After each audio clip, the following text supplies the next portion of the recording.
you want to make some sort of art or video, film or podcast. You know, you have the raw capability, but you don't finish. Or when you do finish and you post to the world, or in this case, social media, and you get very little feedback, negative feedback, very little reach, then what do? You probably shut down and stop posting or stop creating. This is bad because you feel in your bones, if you don't do this, then you're not fulfilling your purpose or what you came here to do, or you feel empty. The stakes are high because you feel stuck. You feel stuck in your regular routine, in your job, in your whatever it is, the life that you normally have. It's not that you want to necessarily be known for your talents. Of course, that would be great, but it's the fact that you want validation. You want some validation for your talents. And unfortunately, that validation can only come from you. Well, at least at first, it can only come from you. And the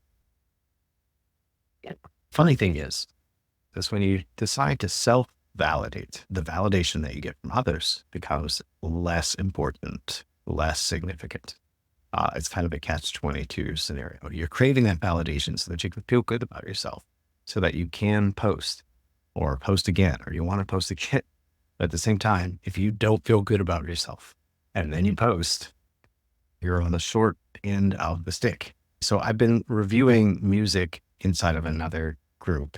And the truth is like most of our music is just bad. That's with the ability for anybody to create music, it's going to be bad. With the ability for anybody to create a video, it's probably going to be bad. And I'm saying bad, I don't really mean bad. I just mean relative to the best content, it's bad. Does that make sense? Like your art, it might be good for you. It might be good out of 100 people. It might be good out of 1,000 people. But these platforms are curating the best of the best. And so if we post and we don't get any traction, it's because we're relative to the whole everything bad, not to 100 people or 200. So this can have a really negative effect on your psyche. And don't worry, keep listening. I have a way to get around this, but the negative effect this has on your psyche is that you give up, you stop creating, you stop posting, you stop iterating, you stop, especially if someone close to you actually gives you reverse validation. If they say it's not good, because we take that to heart. We really just need a little bit of motivation to keep going. In a way, it could be motivating. If somebody says it's bad, then maybe that's a way for you to dig down deep and figure out how to make it better. Or at the same time, because you spent hours, days, weeks, months even, working on a song or a piece of art or a video, when someone tells you it's bad, you can't believe it. You won't believe it because you put the work in. You actually did the work to make that thing the best that you could at the time. And unfortunately, I don't mean for this podcast to be something that brings you down, because there really is a solution to this, but unfortunately it probably is bad. It's most of my videos probably bad. Most of my podcasts probably going to start out pretty bad. Like how rough is this right now? Most of my music, bad compared to everyone's music. Maybe it's kind of good. Maybe it's better than average, but it's not the best. It's not the best. I have a ways to go. And it's that process of being able to look at your content, at your art, and go, you know what? I could have did this better. Now I know I could have drawn these lines a different way. I could use a different tool. I could have sent this off to someone for some help or some feedback. There's so many things you can do. It's just when you first start out, just because you can do something doesn't mean you should. It's just because I can record a podcast, maybe I shouldn't. Or it means that if I do make a video and it doesn't do well, that means I need to learn from that video. That's what it means. It means, okay, let's get to a point where it's good. Good enough, I guess is a word. I don't know, it's overused. Good enough. Are you good enough? And I think probably most people are not quote unquote good enough, but it's only because we need to do in order to come back and then have the confidence for the next round, so that the next time we come around to do it, we have that extra confidence. Like right now, sure, as much as I want to be more confident and as much as I want to have all the answers for you, I don't. You know what I mean? I'm not the most confident, but here's the thing. Here's the trick. I'm confident that I'm not the most confident. And that actually gives me more confidence. But for those of you who don't know, I am Jakey Wakey. I'm an author, content creator, podcaster, musician, the Jake of all trades, if you will. If you're curious about any of the stuff I do, I'm sure there's links in the show notes or description wherever you're watching / listening to this. So in the book, something is parentheses, not close parentheses, wrong with you. I talk about the couple of processes I have that actually got me unstuck. And so I'd love to share a little bit of that with you. And one of the first things that I did to get unstuck is do tiny things that seem insignificant, like clean my room, make my bed, wash dishes. I mean, I do it anyway, but just be more on top of it. So it's one of those things where like now that's out of the way. It's like not taking up mental real estate. It's not taking up any space in your mind. And you get like a tiny sense of accomplishment from doing that thing. And it's much smaller. Like it's so small, such a small sense of accomplishment, but it's the quote unquote good dopamine. It's the one that helps you to accomplish your goals. It's the one that helps you to do the work that you know that you're here to do. So it's a matter of doing those little things. Have a little list of some little tiny things that you'd like to do every day and just start doing those. And then hack number 2, this is where we get a little out there and a little. So if you're not into, I don't know, changing everything all at once, if that doesn't sound good to you, then this may not be for you. And ultimately, this hack is something that you should not permanently lean on, but it can be a great crutch for you if you've tried to change.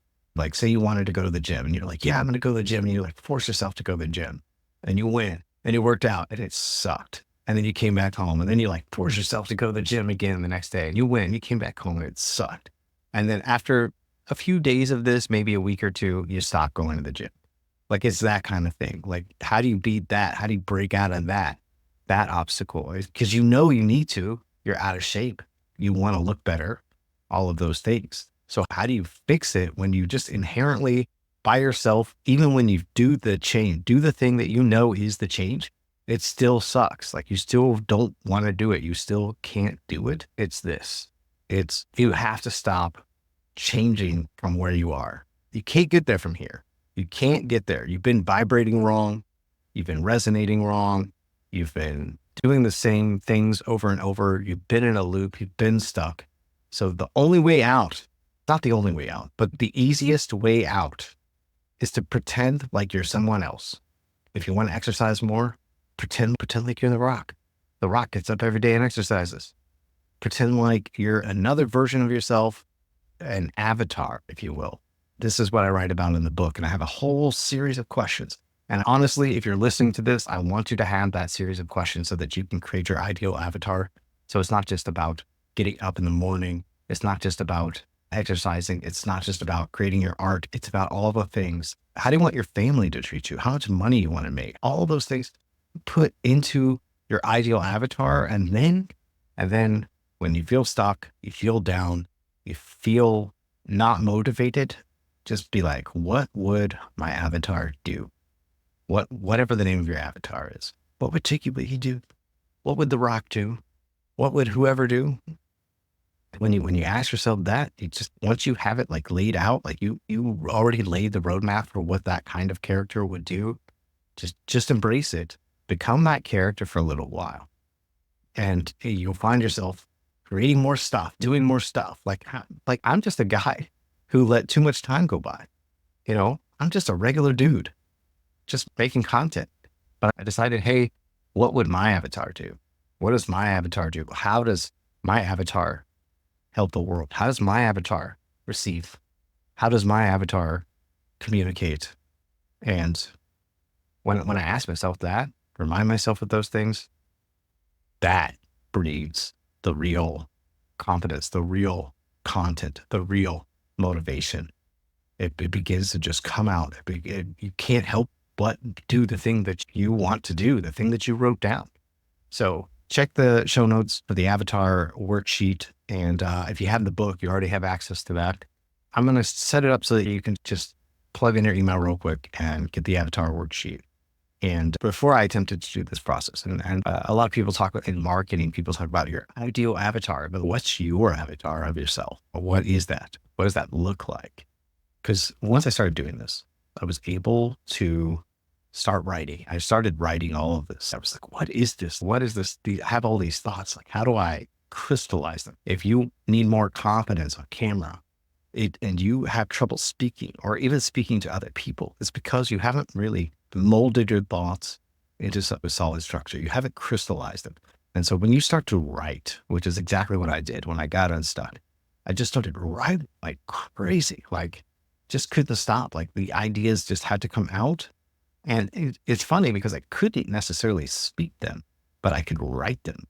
And then once I wrote them, then they were more solid and solid enough that now I can speak about them in a more natural conversation, a more engaging conversation. And so that's another hack. That is a bonus hack on becoming a creator, because you'll see a lot of people say, hey, just hit record, just start recording, just start making videos. But if you don't have your main concepts of how you want to improve the world, improve yourself, the things you believe about the world, the things that are important to you, like if you don't know what that is, then what is the point of hitting record on camera? You're just going to fall away into the sea of everyone else that hits record on a camera. You might get lucky, you might have a viral moment, something like that, but you won't know how to follow up. You won't know how to keep engaging with yourself, how to know what you stand for, how to be confident. Because when you know what you stand for, you become more confident. When you know what you want your life to be about, you become more confident. When you know that you're good enough, I hate using that word, but when you know you have what it takes because you did it, then you become more confident. And if you're super stuck, go back, listen. These 2 episodes together are really the essence of everything that you need to get unstuck and start creating. I've created a short video about the reason maybe you're not posting is because you feel the judgment of your friends and family. And it's because on some level, they probably don't want you to succeed. And so maybe I'll do an entire episode on this, but in the meantime, you can go watch that video on the Jakey Wakey channel.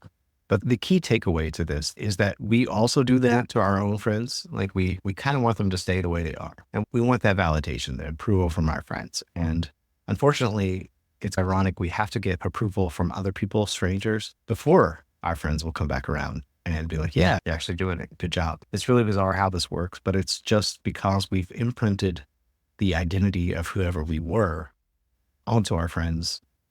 And the new you, the new artist or creator or what you're becoming, it's new. You haven't created enough content about it. You haven't been around your friends talking about these kinds of things enough. And you may not be able to, but at the same time, eventually they'll either come around or they'll just like completely ghost you, which unfortunately also happens, but your life is your life. It's not their life. So if any of this helped you, or you know a creator that's been stuck and maybe needs to get unstuck and get their content, their message, their art out into the world, then please share this podcast with them, because it's a one-on-one thing. As far as podcasts are concerned, they don't just naturally blow up. So if you can, share that with them. And up next, we'll be talking more about authenticity and turning your mistakes into progress. Also, if any of this is confusing, please just leave a comment. Or if you have tried this avatar experiment, I believe some other creators mentioned this type of content. I think they call it something else. But if you ever put on a persona on purpose that was something you wanted to be or aspire to be, let me know how it is. And then we're going to tackle how to be actually authentic, even though you have a persona, in the next episode.